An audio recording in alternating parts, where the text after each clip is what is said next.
Hey guys, SoCal Val here. You are listening to the Hitting the Turnbuckle podcast.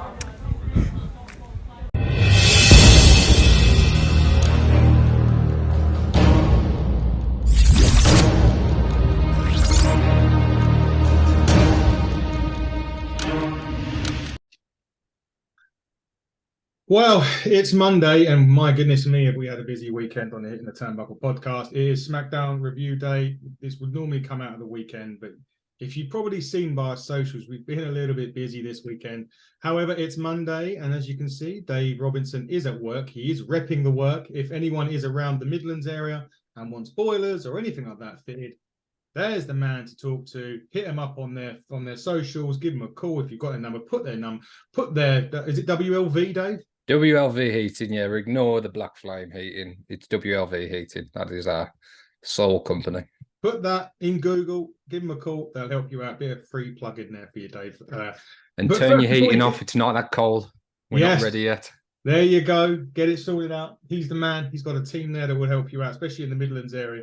Anywhere up there, if you're listening to this, get in touch with that man for any of your boiler needs. And speaking of, before we get into SmackDown and some news, let's quickly thank the team at Ignite Wrestling Pro for yesterday. Me and Dave, Dave's dad Kevin, my girlfriend Rachel, who does our socials or does our Instagram, all attended Ignite Wrestle Pro Gold yesterday. We crowned our first ever turnbuckle champion. So a big shout out to our G, Smashing Mike, for winning that title in a great triple threat main event.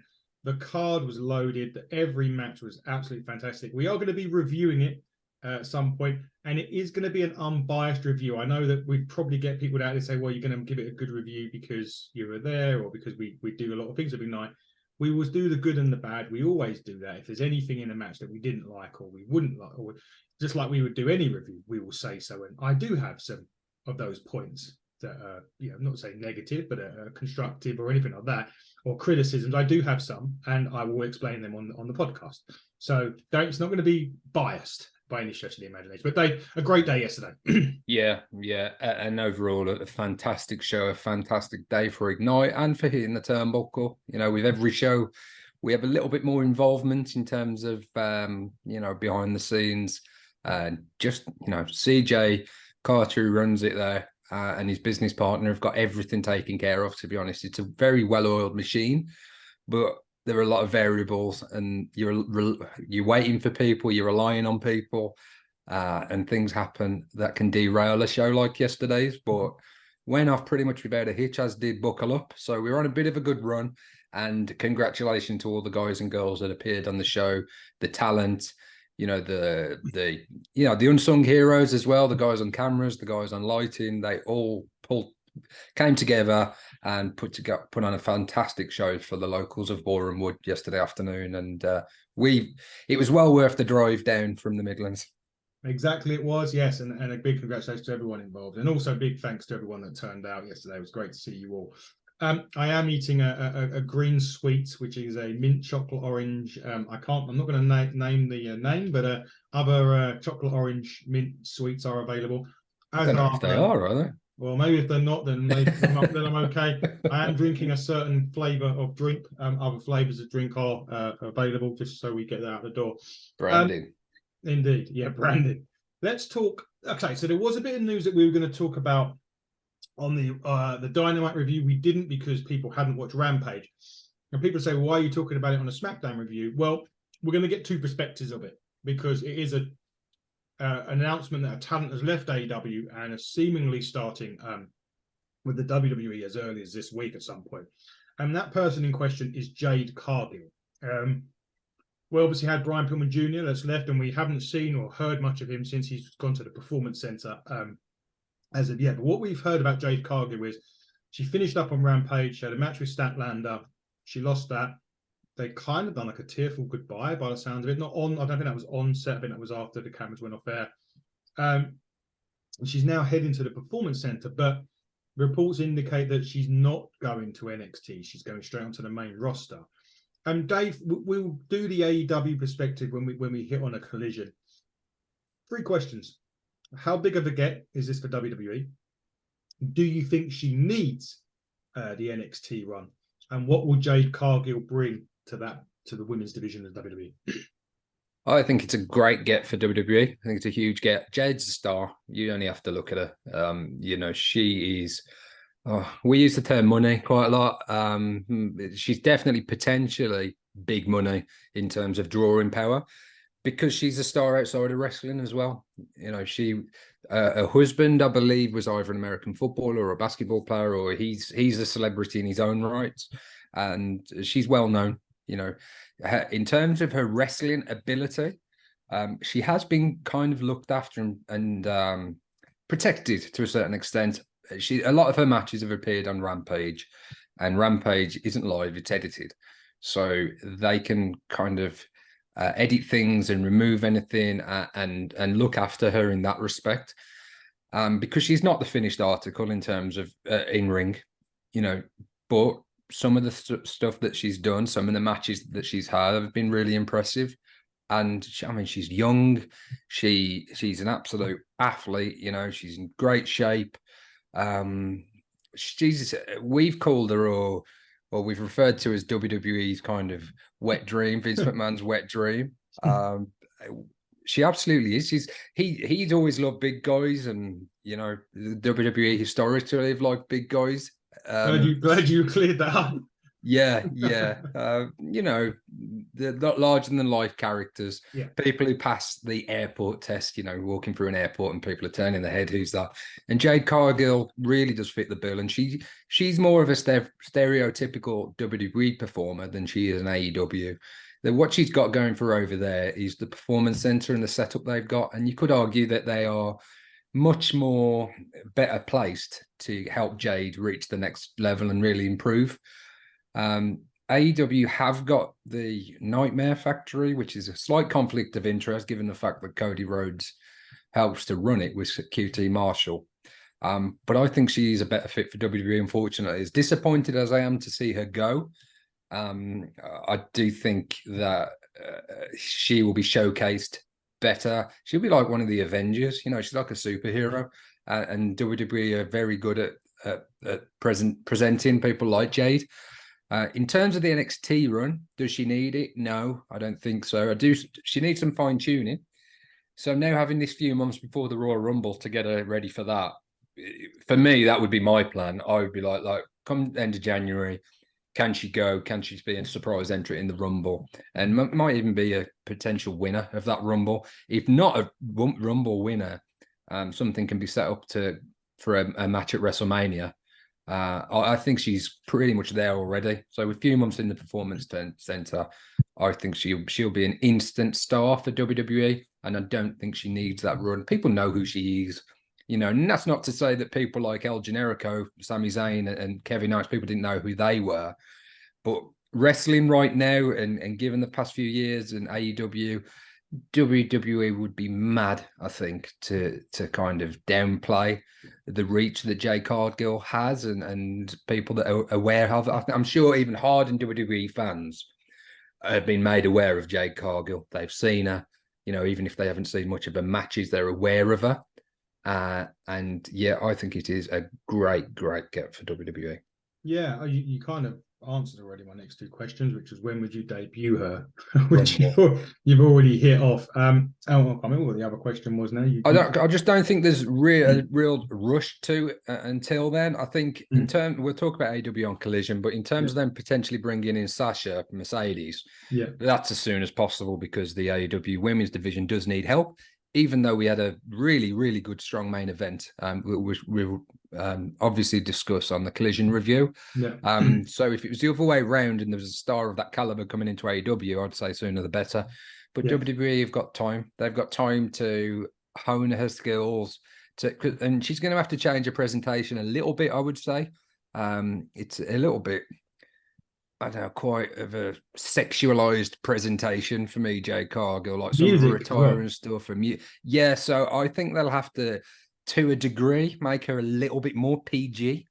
Not to say, she's not presented like a prostitute or anything like that in AEW, but it's more of an adult audience overall. And I think she will have to be kind of catered for a younger audience a little bit, made a little bit more for a public traded company. Yeah, you kind of does that make sense? Yeah, no, I know exactly what you mean, and the viewers will know what you mean by that. The other thing that you mentioned was that the people that would already know her. Because I was thinking, do you do a list of vignettes to say that she's coming, or do you just debut her? And you've gone by the route of surprise entrant Royal Rumble that everyone would kind of know who that she is, as long as she's still saying by the name of Jade Cargill. By the way, when she comes out, it would be something that everybody knows. It's So a real name, so yeah, I think they will, and they might go, because obviously last year they announced that Cody was going to be in the Rumble. They might go with a similar strategy there, because people might be more likely to tune in if they know that Jade is debuting. The Royal Rumble is a huge show anyway, and they'll get masses of people tuning in. People that only watch the Rumble in WrestleMania, will be there for the Rumble match. If it's like a best kept secret, or if they can do it in a way that I haven't confirmed it, but a lot of people are talking about it, I think that's probably the best scenario for them. But in terms of bringing him in before then, they could, and I'm sure that'd be great. I just find it unnecessary, particularly when there are some glaring things in terms of in the ring that she can certainly improve on. They've had many worse WWE men and women than Jade Cargill like over the history of WWE. They've had, who's the girl with Maxine Dupree? She's obviously not the finished article, and she's been involved with matches and they can do it. But I think they can make even Jade even better, working with some of those guys at the Performance Center, some of those trainers there, some of the guys that as well are on the roster that will be available. Triple H could get Seth Rollins, Charlotte Flair, Becky Lynch, Owen saying he's got all these stars at his disposal that he can just assign to Jade Cargill and say, work with her, get to know her, let's get her ready for the main roster. And I think that will coincide for the Rumble. And then you've got WrestleMania season, and she'll definitely be on television by the time WrestleMania rolls around. Yeah, she could have maybe a match with Bianca Belair. Who knows? There's a lot of possibilities there, isn't there? You've got Bianca, Charlotte, Becky, Rhea Ripley. Those are the ones that kind of jump off the page. I think the future's bright for Jade. And I think I don't begrudge her at all as even as a hardened AEW guy. I think it's a better fit for her, and you can't play. I'd like one day that she comes back to AEW perhaps, because she did seem, obviously that match at the end of Rampage, she was emotional, and it would have been hard to leave. She'd recently commented on how good a boss Tony Khan was. She's had a lot of help from guys like Bryan Danielson. She had help from guys like CM Punk and Moxley backstage at AEW. So I'm sure it's a difficult decision in some respects to leave. But in terms of her career, her earning potential, her star power, she may have aspirations to go on to movies and the similar kind of path to The Rock and Batista and others have taken. And I think if there's one person that could do that and could be a badass in a film as well as on a wrestling ring, it's Jade Cargill. Absolutely agree with that. Another bit of news that came out yesterday. So this is Monday, by the way, guys. I think I've already mentioned that. News that came out yesterday. It's generally one of these odd tidbits. But Batista come out and said that he's retired in 2019. Had his match with Triple H. He's happy, but his diary is now wide open. Okay. And if everything matches, if it all makes perfect sense. That he would be interested in probably, I don't know if it's a match or a return or some sort. Is this the case of, look, and I don't mean this horribly, but there's a Hollywood writer strike going on. These actors ain't got nothing better to do. Oh, hang on a minute. I'll just jump straight back in the wrestling ring. And we'll touch a bit more on that in a minute. But Batista potentially could come back if the diary matches. What's your feelings on that? Well, it makes a lot of sense, really. I'm not sure what the current state of play is with the writers. Strike, I think. Right. Yeah, I'm not sure if they're any closer to an agreement or arrangement when business gets going again. But if the writers have stopped writing, I mean, how long will it take for everything to go back to normal and films are back in production and stuff? It doesn't happen overnight. Yeah. So you could be looking at an extended period of time here where the actors aren't in work. Yes, so for Batista, I'm sure he's still in great shape as he was, when he was in Guardians into the Galaxy. And he'd be in great shape regardless of that, I would say. So he'll be ready and capable to step back into the ring, I'm sure. It just depends if we get an interesting story. For me, that's all I'm interested in. You know, some of the stuff we saw on SmackDown was fantastic, and that can lead to some really interesting stuff in terms of stories. But it's where you fit Batista in and where you go with that. Do I want to see Batista come back and have a match against Orton or something like that? No, you know, not that Orton's cleared yet, but if he was working with a younger talent, perhaps, you know, and getting somebody really over. Someone similar to Wardlow in AEW, so I suppose comparatively in WWE. Bronson Reed. Yeah, Bronson Reed, that's a good shout. Bron Breakker, maybe. You know, I'm sure there's stuff there that they could put together that would make it a pretty interesting angle and a run. And I wouldn't be against Batista coming back. I think the more people, more star power you've got, and the more people coming back, if it's done right, and if they're not just inserted into the main event of pay-per-views and stuff, it brings more eyes to the product. It brings lapsed fans back. It creates more buzz. You get more reports outside of WWE in the media and stuff, and that's great for wrestling. So I'm up for any of that. I am kind of. I do like to see the young wrestlers coming through and getting their own opportunities on big cards and moving their way up the card. But if the veterans can help them to do that, then I'm all for it, to be honest. So I'd be happy to see Batista make a return. Good. Well, I've finished my green sweet and I've drunk my green drink, so that must mean I'm ready to talk for a little bit now. I'll talk for a bit now about Friday Night SmackDown, and wow. You're talking about starting a show hot. Jesus, I don't think you could start the show any hotter. Pat McAfee comes out as a big surprise first. It was just basically blowing smoke up his haircut again. Blowing smoke up the Denver, Colorado fans. Was interrupted by Austin Theory, who basically come out and said, it's not the people's show, it's my show. And McAfee said, no, this is the people. It will never be your show. It's always going to be the people's show. Do you know what that means? And then the Rock's music hit, and I think they had to check the tremors or the earthquake thing for the ring that absolutely blew up. The roof nearly come off the building. The roof in the Burrows household, I'm told to believe, did come off the building when he finally got around to watching it. You know that meme of the South Park meme with the guys on the computer? I'm not going to tell you what he's doing, but yeah. That was Burrows at that point, I can assure you. The Rock comes out. Massively surprise appearance. Basically just hammers Austin Theory. He gets then, Abigail, just cover your ears for a minute. He gets one half of the crowd to chant, "You are," and the other part to the crowd, mute it now, "an asshole." And then he switches it around. The crowd ate this up. I mean, it was absolutely ridiculous. The amount of clout that guy has is still at 51 years old. He hasn't been in WWE for years, properly anyway. That it was just incredible. He said he was going to beat Austin Theory up in 3-2. As he done that, Austin Theory hit him. You knew what was coming. He went to rip the Rock to the ropes. The Rock hits a spine buster, hits the people's elbow. McAfee hits the people's elbow as well afterwards, and they go out. I've got a few thoughts on this. I'm going to hand it over to you. I mean, I don't think you could start a wrestling show any better than that. There was talk of The Rock possibly being there because him and McAfee had a show. They were doing some sort of football show, and we're in SmackDown. We're right near SmackDown, blah, blah, blah.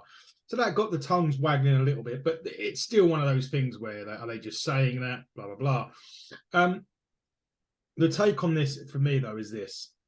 If Austin Theory wasn't buried enough, because he hasn't got over the fact when John Cena absolutely killed him on the mic before WrestleMania, or be it he did beat John Cena at WrestleMania, but he wasn't even recovered from that, and then gets absolutely pelted by The Rock. And to me, I know you couldn't do it to Grayson Waller because he has a bit coming up later on in the show. I just felt that you could potentially have done it to somebody else. I couldn't tell you who off the top of my head, but it was one of those. But Dave, I mean, in terms of starts to wrestling, how can you beat that? You can't, and that's why we love wrestling. You know, moments like that. You know, we were transported straight away as soon as that music hit back to our teens and our youth. You know, when it used to be a weekly thing, and then it was an occasional thing. The Rock never disappoints on the microphone. He was in fine form as usual. I thought this was absolutely perfect. I loved it. In terms of Austin Theory, yes, I totally understand your point, get where you're coming from. It didn't do a great deal to elevate him. Perhaps, though, by the time this is all said and done, maybe it does. I would say not, to be totally honest, because I think if The Rock is back for an extended period, it won't be Austin Theory that he'll be facing. It will be potentially the Tribal Chief. That was what they were discussing in the interview prior to SmackDown on Pat McAfee.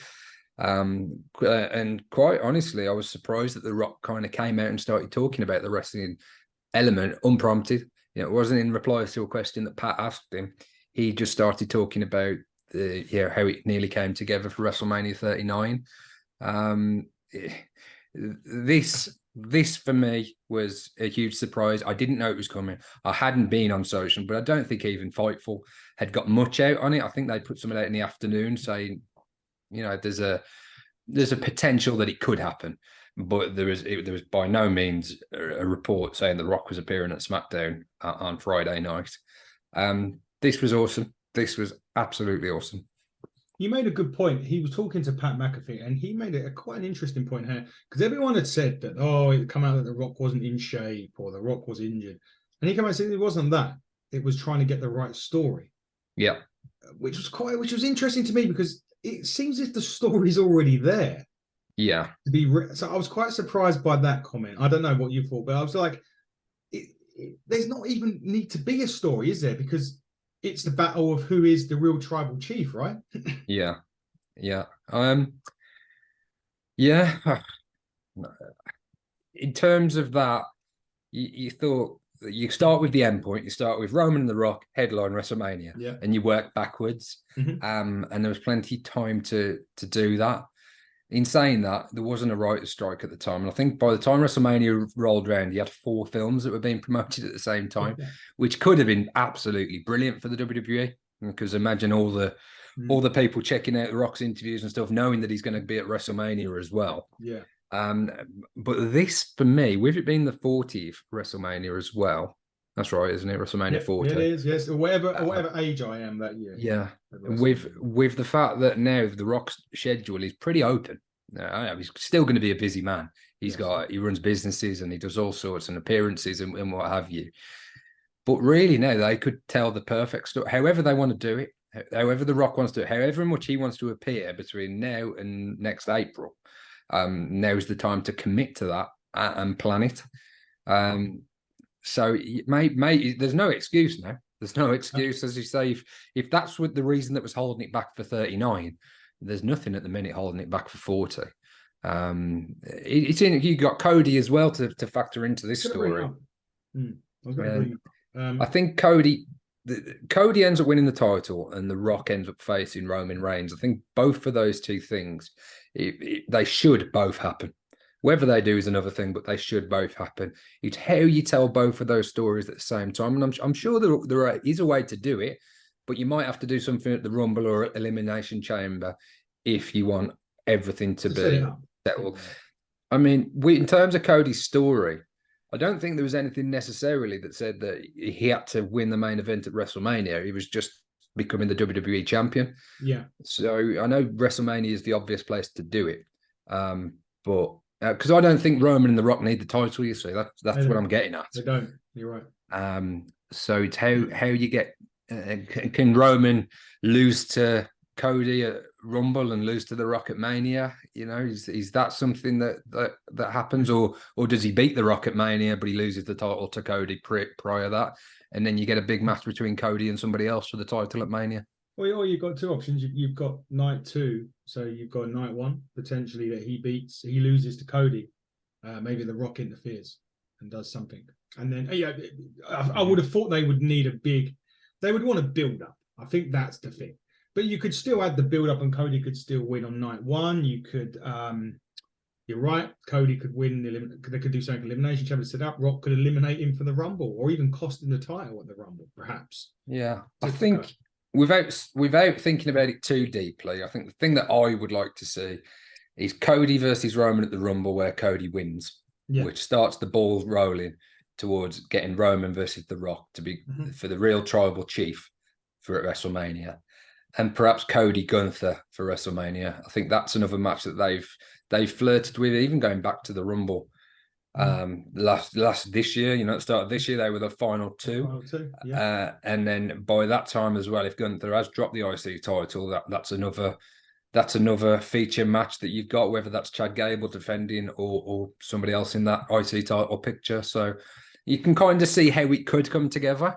But we fantasy book a lot and we speculate a lot, and it's not very often that I'm right, to be honest. So it would be interesting to see which way they go. But you think, Rock's last match, and last point on this, The Rock's last match was a 20-second match, if that, against Eric Rowan, impromptu match.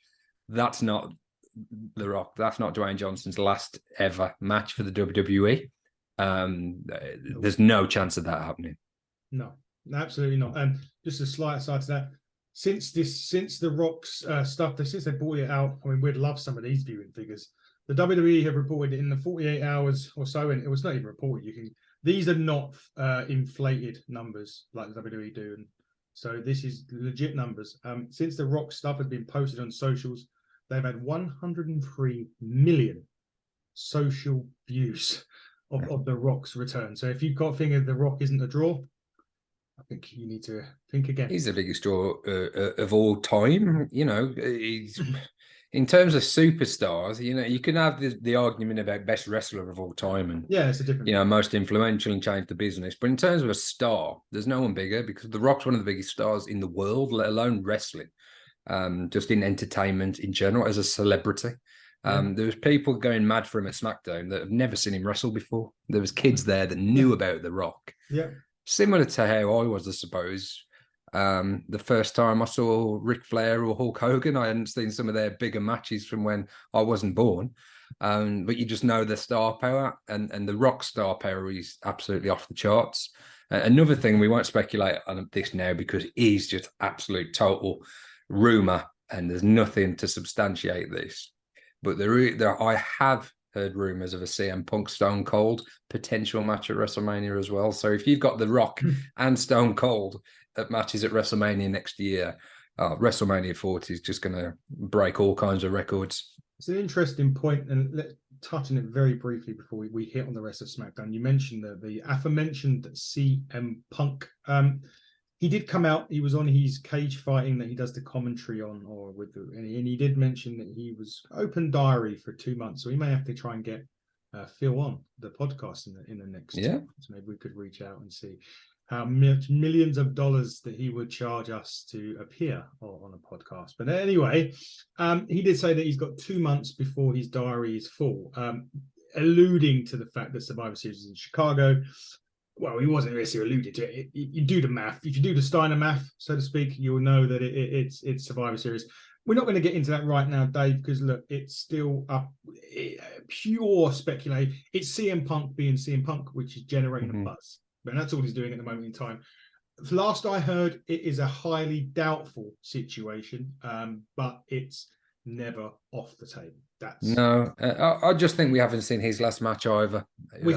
I'm of that opinion. I can't see in AEW anytime in the near to distant future. No, get rid of the EVPs, no. To be honest, if I were WWE, I'd be very, very reluctant to go near him in some ways. But in other ways, if they could set up a short-term deal, bring him in for the right story, and he can finish his career, he deserves that, to be honest, for all the trouble he's associated with at times, and whether it's his fault or not, he does deserve a big final retirement moment. He's one of those stars that shouldn't just fade out now. He should go out with a bang, and he's kind of earned that. So I hope he does get it at some point down the line. I think that's just that. I agree. I don't think we've seen the last of Phil Brooks or CM Punk anytime soon. But he's proved he's got a lot of good to give to wrestling, because Collision was great, and he had his fingerprints all over it. So he's not all bad, and we do, he's a big star. He's a big miss for AEW, as will Jade Cargill be. But I'm sure we haven't seen the last of him. Exactly that. Totally agree. Anyway, let's get back to Friday Night SmackDown. First match was AJ Styles and Finn Balor. I really wanted to see this match. it plays into quite an interesting story that we've got going on, which actually involves the Judgment Day and the Bloodline on both shows, which is really interesting. Finn and Priest can appear on both shows because they are tag team champions. Dominic's just there because he's Dominic, and he gets a lot of heat. Match itself, I thought was a really good, I would say, run of the mill Judgment Day match. In a minute, there's a lot of interference, but also interference from Jimmy Uso, which I think plays into this storyline because they're trying to seem to get Jimmy and Jay on the Judgment Day, just in 2 different shows. So it's really interesting how that's panning out. But a good opening day, run of the mill Judgment Day match. Probably again a little bit too much interference, but the story is playing to a storyline behind it, which is really interesting. Yeah, and I think, again, not to talk about the draft, but yes, they are tag team champions, but surely that's so they can appear and defend their tag team titles on both shows, not for singles matches. So yeah, the sooner they sack the draft and they just have 2 loose rosters that go back and forth, the better for me, because you don't need these excuses or these reasons then as to why certain people are on certain shows. But anyway, the match itself was great, and it was a good TV match in being it wasn't too long, and it's left a lot on the table for more matches. Not that they haven't had matches against each other before, but that's certainly a pay-per-view level match, isn't it? In terms of Jay and Jimmy, not sure. I think Jay's getting absolute monster reactions, and with Jimmy's still a little bit trying to establish a character. Is he in the Bloodline? Is he in the Judgment Day? It's a little bit confusing, but at the same time, it's interesting as to which way it will go. And there's a lot going on in terms of storyline that I'm really captivated by in both companies at the minute. So I think that's good. And again, I think they've probably got a plan to get Jay and Jimmy one-on-one at WrestleMania. That seems to be the match to me. But how they get there at the minute, it's not clear. But so they gave him his own entrance music now as well, and these are little things that are necessary to leave the Usos and the tag team stuff behind and establish himself as a single star. So I hope he's not just booked in matches week in week, where he just loses. He needs to go on a winning streak. He needs to be, at the top of the card. He's got the talent, he's got the ability, but they've got to give him that opportunity now to try and prove it. Exactly that. As I'm quite intrigued by it now. I was a bit sort of at the start, but now I've got a bit more interest in it. So it'd be interesting to see what was on tonight. Obviously, what are we missing at the minute is Roman. Because he ties everything up. It is, and I don't know why he's not until November time. Is what the rumor is at the minute. The first week of November, I think he's scheduled for his next appearance. Yeah, that's right. So I know there was concern that he might have picked up an injury in his last match against Jay. Yeah. But you'd still think that he could appear in some capacity. But maybe that makes it more interesting with The Rock, because who knows if The Rock's going to show up again next week or when we're going to see him next. So I don't mind it. But it's just seemed the Bloodline at the minute is a little bit directionless. So Solo's going into business for himself. Heyman's not really restraining him. But maybe that's just part of the story, and at some point the former big dog will be back in his yard.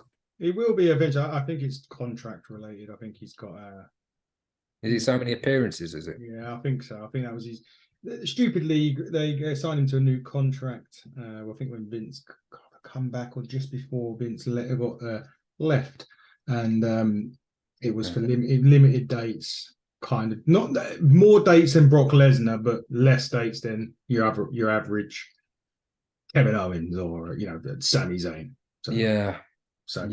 That's a bit that's disappointing. Considering you're champion and you are, if you're doing the time-honored tradition and you were WWE in the 80s, you had to defend that title every 30 days. Otherwise, you'd have Jack Tunney on TV saying he hasn't defended his title. It's time to.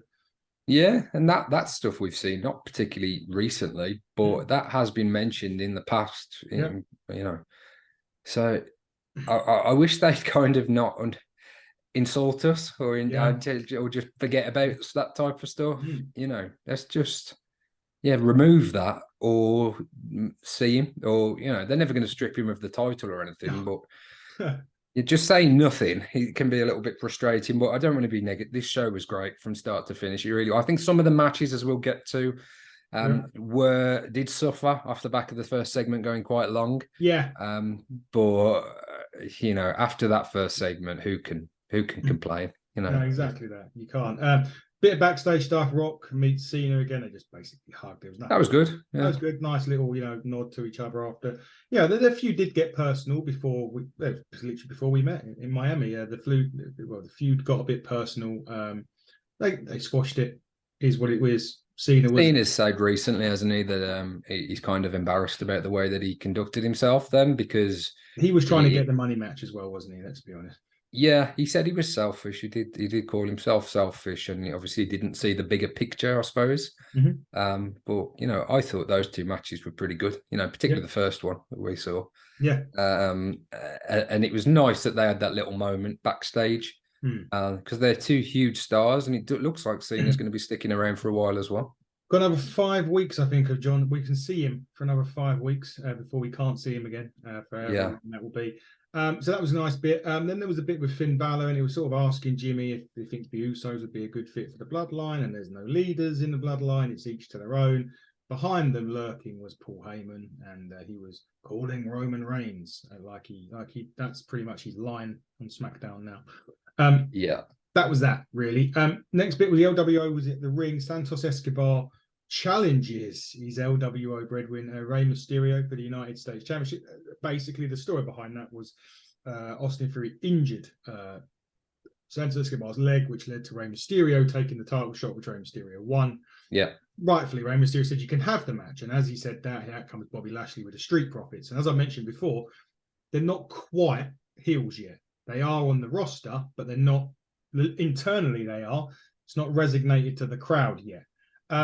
They have a relatively quick match, and they started to show it here because if you noticed it, they was a bit more harder, a bit more, tougher. They were doing a bit more. Lashley, obviously, coming and laying out they laid them out pretty much at the end of the match as well.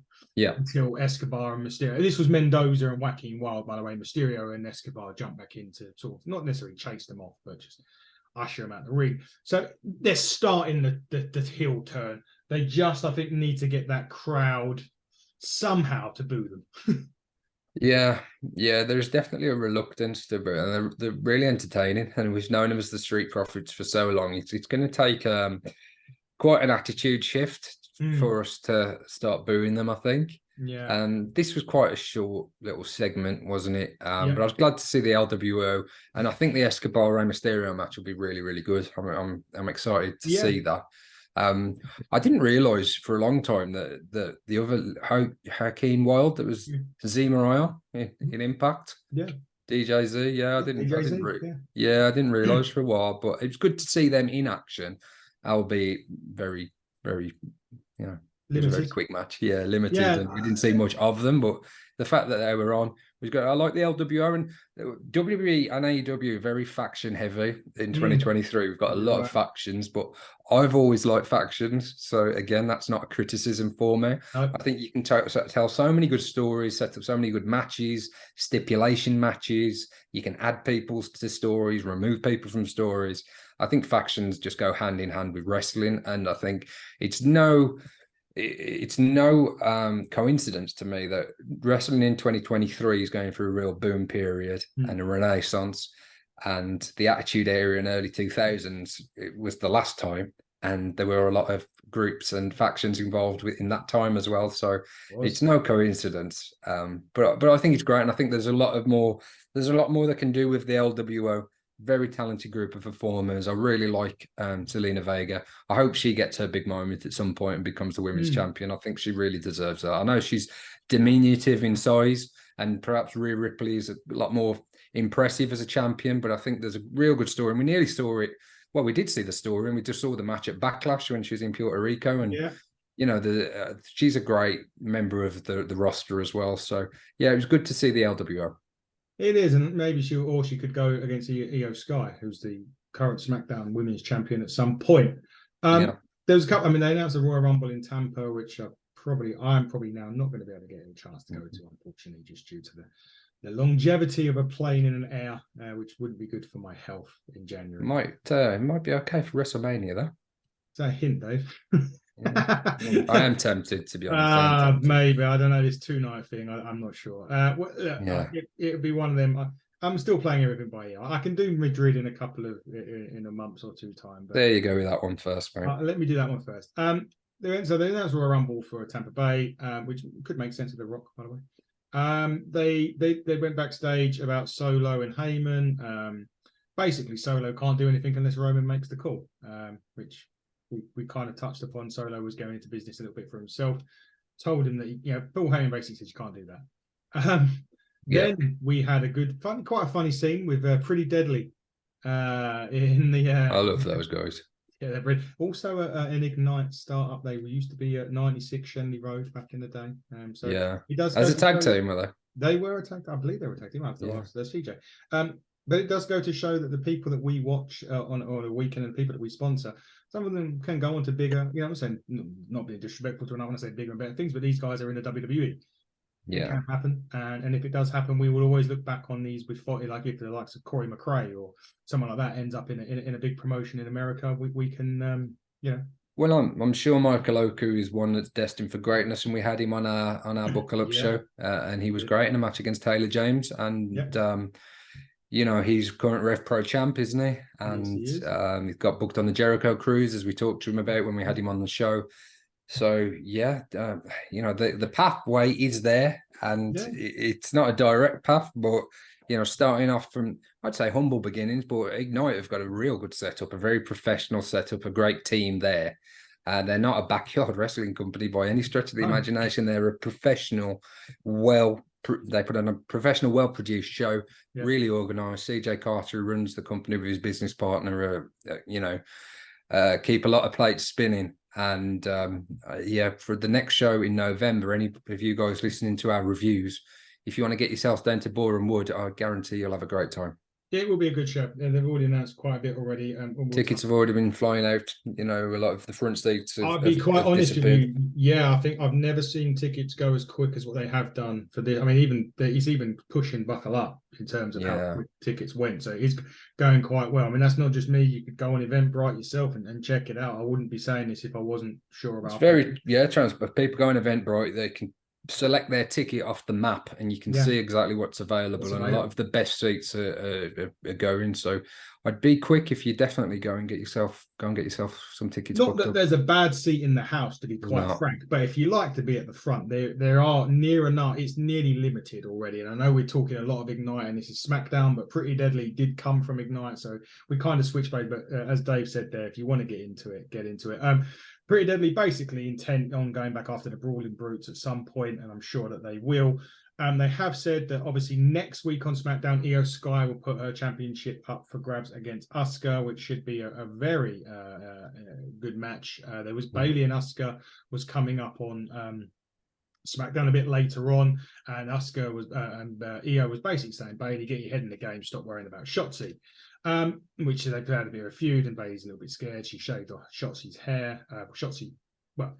Storyline shaved her hair. Realistically, Shotzi shaved her hair because I think it's her sister or someone on her family has got cancer, so she shaved the match, which is a fantastic thing to do. I listen. If anything happened in my family, that I would do the same, even if I had hair. I would have done it anyway. But it's one of those things. But it's let's say to work it into the story was pretty good as well, because she really stalked Bayley ever since, and that's a long-term story as well. So there's what I said earlier about a lot of interesting stories happening across the companies, across the divisions as well, particularly with the women's division in WWE. I think they're doing a better job right now as elevating the women and shining a real spotlight on them. Exactly, they're doing very well at that. Next match, LA Knight Miz. LA Knight, another big reaction for him in this one. It was a decent match. It had a bit of time to it, not massive amounts, because obviously, as you mentioned, the Rock thing kind of put out a lot of people's time. The LA Knight got the win, the blunt force trauma, gets the mic and pretty much calls out every champion, and even calls out Roman Reigns. Basically saying nobody's safe. I'm climbing the ladder. You know who's game with it. Everybody saying LA Knight, and the crowd did that. Is this the start, do you think, of this big push? We know that they're still not signed the contract yet. Money's a bit of they're still quite a bit of a part in terms of financials. But is this, do you think, the start of this push that everybody's been wanting for so long? Yeah, but in terms of the contract, I think he's still under contract till Yeah, 2025. yeah, So it's not like imminently. So no, even if they weren't gonna, if they were concerned about him not signing long term, that wouldn't affect any push or anything in the next 12 months. I wouldn't imagine. I think they've really got to capitalize on it. He's still getting the huge reactions. He's still probably the most popular in terms of merchandise sales, and he's been picking up win after win, which is the most important thing. The momentum. He looks credible now. Higher he's climbing up the card. He's got those victories behind him to prove that he can hang with the best. And the Miz, he's Grand Slam champion. He's won a lot of titles in WWE. yeah. So yes, he hasn't been booked as strong in recent times, but he's still got a strong pedigree. So taking out people like the Miz, he's exactly what they need, where they need to position LA Knight and keep building him up. And yeah, by the time again WrestleMania rolls around, he really should be in a featured match. Now I'm not saying he's going to be going for the world title, but is it the US title? Is that where he heads? Yeah, that's where that's where he currently is. Yeah, yeah. So I could see that. I mean, Santos Escobar as well. From what I never saw his work in NXT, but I think he did a lot of heel work. And from what I heard, he was pretty good in NXT as a heel. He was. So maybe off the back of Escobar and Ray finishing off, that they could go in that direction maybe. But I think his first title. Yeah, is on the horizon for LA Knight, and I think that title has got to be one of those mid to upper level. Yeah. And with Gunther being on Raw, you would think that the US title would be the one that LA Knight goes for before long. Yeah, and there is talk of a little program with Cena before, as more of a respect thing, or to elevate him to, kind of do what they were going to try and do to Austin Theory. But I think the difference is with LA Knight, he's got the crowd that would, he's already got the crowd with him. So that win with Cena, if that's the route they go down, I still think potentially Cody comes in there and they have a Cody Cena match. But I think if that's the route they go down, the crowd behind him as well, Cena could get that heel heat that we know he's established to, and that may elevate LA Knight more than what it would have done Austin Theory. Yeah, I'm just thinking Survivor Series is not too far away. Nope. And I don't know if they still have traditional Survivor Series matches. War Games. Yeah, does that become an annual thing, does it? Yeah, I believe they're doing War Games again. They normally do a man and a woman's one, and then there's normally singles on the card, but it doesn't mean to say they can't do traditional matches. But there is obviously Fastlane in a couple of weeks as well. Yeah, I think he needs a big moment, whether that's a victory over John Cena, whether that's being the sole survivor in a Survivor Series match or the victor in a War Games match. I think that would be a good place to go with him. We need to see him week in, week out wrestling. We need to see him picking up these victories. We need to see him doing what he's been doing for the last few months. But at some point, they've got to kind of really pull the trigger with him and trust him with a title, What? Very much. Oh, as I say, interestingly enough, they could easily make him the sole survivor in a Survivor Series match with War Games, with Roman Reigns on the other side. Yeah, it's not on the realms of possibility of that. I think that multi-man match could be booked really well to get a lot of people over, but to have LA Knight coming out the winner, if you've got some big names in there as well, I think that could be massive for his career. Yeah. They've used stuff in the past like King of the Ring and stuff like that to elevate performers. I think if it's not going to be a US title, I think something like a Sole Survivor or some kind of featured match where he's standing tall at the end of the pay-per-view would be exactly what LA Knight needs. Yeah, totally agree with that. Let's see what happens in the next week and months. Main event in terms of wrestling time, obviously there was a segment after, which was the aforementioned Asuka versus Bayley. Again, you could tell I did feel this match was a bit rushed, and I think the Rock stuff and obviously with Cena coming on after, they had to trim it down a little bit. We kind of mentioned as well about how Shotzi was stalking Bayley, and she basically come out into the crowd. Asuka gets the win with a backslide. Shotzi did try to fist bump Asuka at the end, but she didn't really go with it. So there is still, because I think Asuka's meant to be a heel, so it's kind of, she did turn on Bayley and Charlotte, not Bayley, Bianca and Charlotte. At some point. So it's an interesting thing. But you can tell this match was cut for time. Still a good contest. I just think, again, You got it right though. They've got a good storyline going with this. And a quick shout out: Becky Lynch did win the NXT Championship on NXT. So again, another big thing that they could do with the women there. It seems to be working. NXT drew a monster number compared to what it has been. Was only about, I think it was 80,000 or 8,000 below Dynamite in terms of ratings. Not that ratings matter, but it's just where NXT was to where they come from last week was huge. But yeah, run of the good main event. Could tell it was cut a bit, but it still sets up, Asuka and Io Sky for the Women's Championship next week. Yeah, and it's another main event in terms of wrestling for the women. Yeah. It felt totally natural, totally normal. So as much as we kind of talk about the negatives, let's talk about the positives. Yeah. I think did the women headline Raw as well? Thinking back to Raw, was it the last? Rhea Ripley, and they've headlined all three shows. So it was and Rampage. And Rampage, yeah. And Collision. It was only Dynamite, right? Yeah, so Dynamite main event. I don't think the women in main event did that. I can't remember what it was. I've got my notes here somewhere, but yeah. To have all those shows in 1 week and the women have headlined it, I think it's worth mentioning. And the ratings were good. Yeah, ratings are good, stories are good. I think, the Jay Cargill story that we've touched on, that huge news in wrestling, arguably, if The Rock hadn't made his return, that would have been the biggest news of the week. Yeah.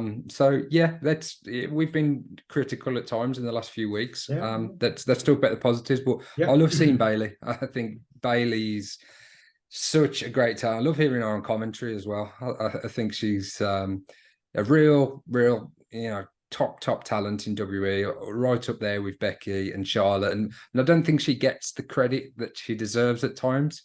But yeah, I'm a big Bayley fan, and we'll see. I'm sure it's going to lead to a one-on-one match with Shotzi. Maybe that comes at Payback.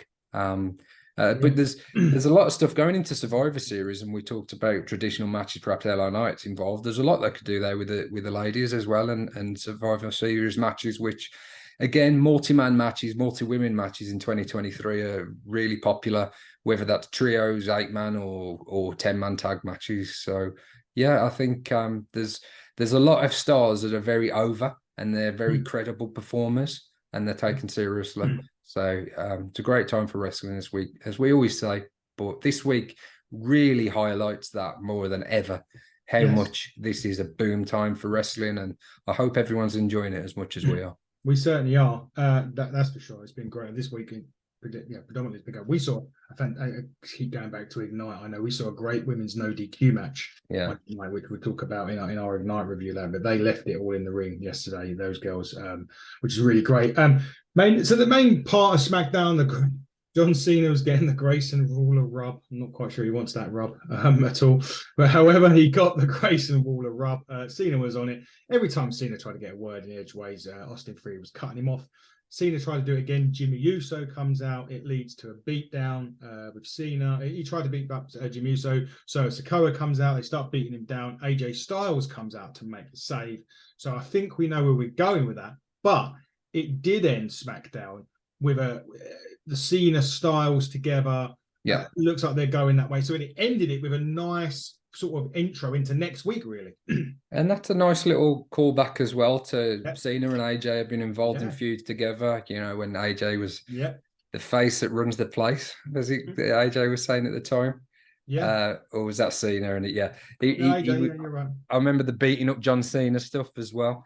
So it's great now for it to get to a point where AJ and John have got real mutual respect for each other, and they're kind of facing guys in the main event scene.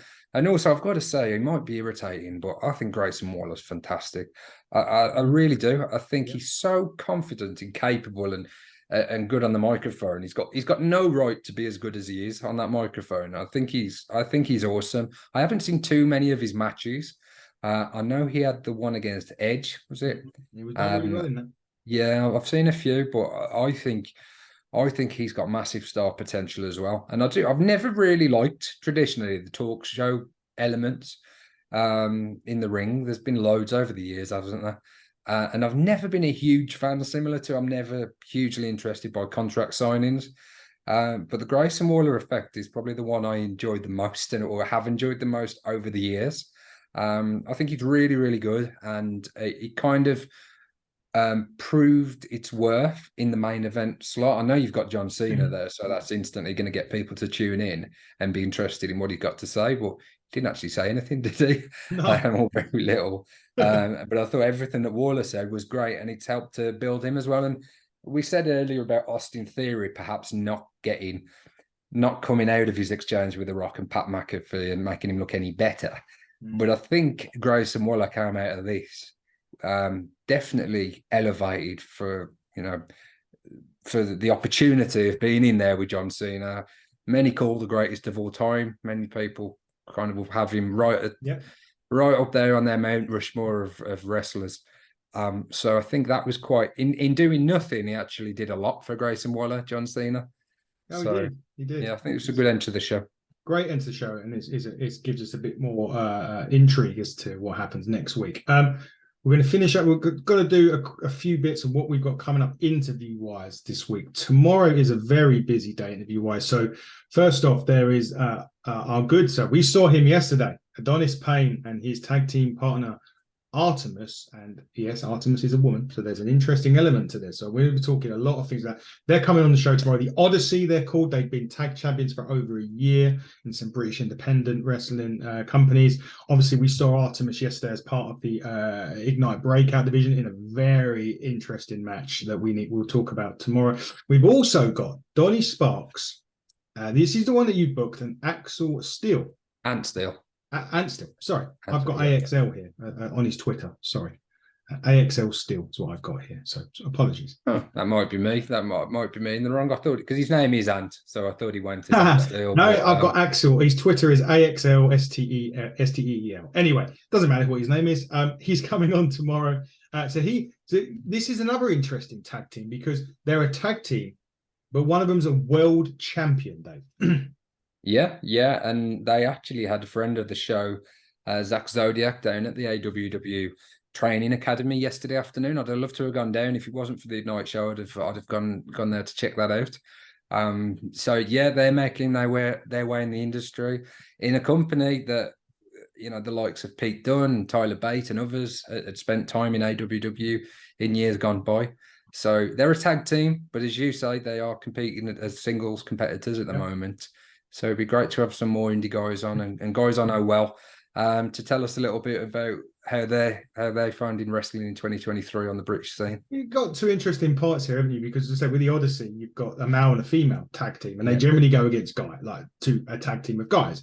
So we've got and they're great singly. I mean, Artemis is now a strong woman, and she's actually going off to Peru at the end of this month, which is why I tried to get them on. This week because I knew she was getting ready to go, and they've got so many different pathways, which is great. And they say your tag team that we've got on with Donnie and Axel, they've got one of them's a world champion, but they're still a tag team. So we've got that element into it as well. So we've got two really interesting tag teams in different ways coming up tomorrow, which is going to be really exciting for us. Yeah, and we will continue getting British wrestlers on, independent wrestlers on, because we're so interested by their individual stories, and it helps us to shine a light as well on upcoming shows and stuff. Because I know, speaking personally, and I think you'll probably agree, this year I've been going to a lot more independent shows. And you've always gone to more than I have, but I've really got back into going to local shows at the minute. There's one coming up in Wolverhampton in a few weeks' time that's going to be headlined by Trent Seven and John Moxley, no less. So having the awareness of these shows and letting anybody listening to our reviews know about those shows is a great thing that we can do for wrestling. So yeah, tomorrow I'm really looking forward to both interviews tomorrow. And look, if you're a British independent wrestler or you're a British independent promoter and you want us to promote your shows, look, just fire us a direct message on our Twitter and Instagram, and we're more than happy to promote your stuff. We don't want anything in return. Listen, if you want us to come to a show, we're more than, if we can do it in the diaries and it's not massively far. I mean, unfortunately, I can't travel too far due to health reasons and stuff. Obviously, Dave's got another baby. Literally dropping anytime soon. Could even be today, but we won't even go there. But the bottom line is, look, we're more than happy to promote your shows. If we could get to your shows, we can. We will. But all you got to do is drop us a direct message with your information on there, and we will certainly promote your show. And let know if you're a promoter and you want to come on the show, more than happy. Yeah, we've had a couple of promoters on talking about CJ, RC Chaos, yeah. and you know, we're more than happy to have you on to have a chat. And as I say, any British independent wrestlers that fancy a chat, just drop us a DM, and we'll get back to you with dates. We do have one more guest this week, which is Wednesday, which is the first ever Tough Enough winner, 3-time WWE Hardcore Champion Maven. His YouTube channel in 2 months has hit 100,000 subscribers. It's awesome. He has got some stories that we need to get out of it. How the hell has he done that as well? Which is amazing. Yeah. Congratulations to him, Maven, for that. I'm looking forward to so many. Some of the stories he's probably told before. I've mentioned it to you yesterday, what we was kind of looking at doing.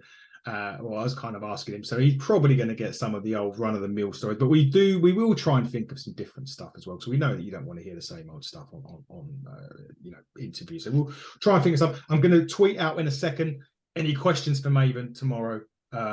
Wednesday, sorry. Fire him over to us, and we'll do our best to get him on the show. We haven't got him for too long. You know, obviously he's busy. He's a busy man. If Andy does come on, God forbid, we probably won't get off the NFL, because I believe he's a Washington fan. Yeah. Good grief. Yeah. So that could be trouble. But anyway, guys, They'll get on. we'll just leave them to it. Guys, this has been the Hitting the Turnbuckle podcast and our Smackdown review. We've segued a lot through to other, Ignite and all that stuff. But look, we'll be back. We're going to be doing an Ignite Gold Rush review. We've got all those interviews this week. We still have all the other shows that we'll be doing. Collision review will be out. It's just been a hectic weekend for myself, Dave. Andy's been jet lagged. Parker's been busy, and I think he may have even going to watch Washington again yesterday. I'm not sure. But we will be doing the collision review. Maybe it'll be myself and Dave, but we will be doing that. But he's been the problem child, Dave Robinson. Don't forget, if you need any heating done in the Midlands, there's your details. I have been your host, Adam Cousins. Until next time, everybody, buckle down, stay safe. Goodbye.